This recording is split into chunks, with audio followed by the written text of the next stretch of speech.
been able to train 80 enforcement officers.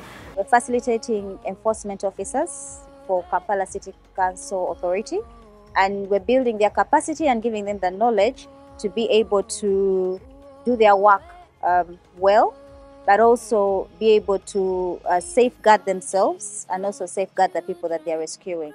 Many times we've seen it on TV, we've seen it everywhere, where we're seeing enforcement officers rescuing children off the streets. We've seen them working with, trying to get street vendors off the streets.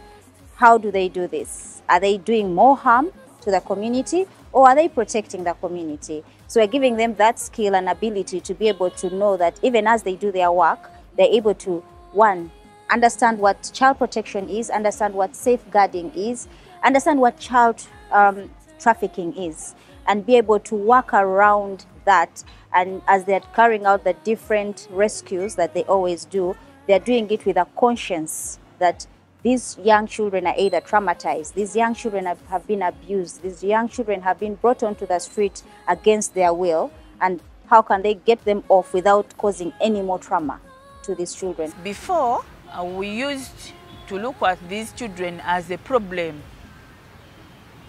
but because of the training, yes, it softened our hearts. I should not be rough or rude to a child. That training largely told me how to safeguard children. Not only children are on the streets, but even at home, I learned it's my responsibility to take care and look after these children. Most so when we are doing our work of rescuing them from the streets. We have to take caution.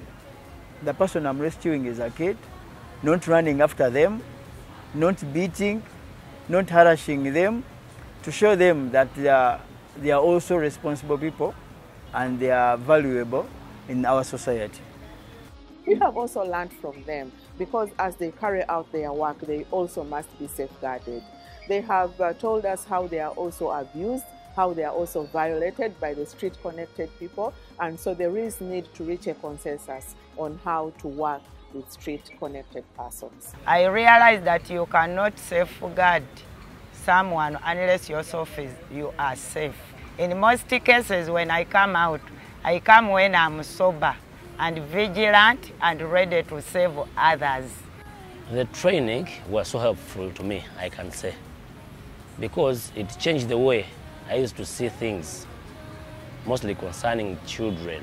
I would wish the government to put in more effort to rescue these children, maybe to put some more facilities.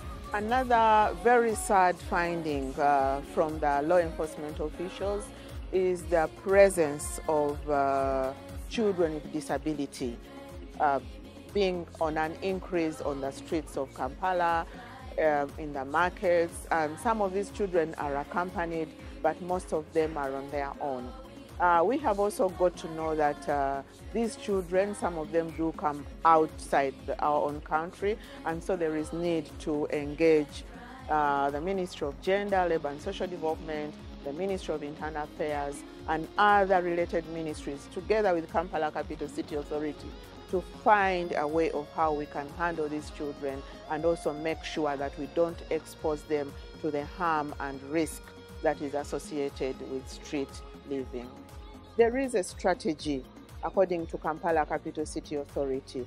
This strategy is headed by the Director of Gender and Community Services, where the children are taken to reception centers.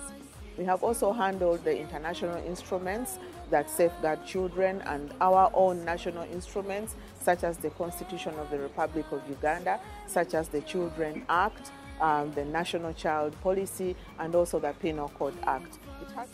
All the children crying out loud, looking for a safe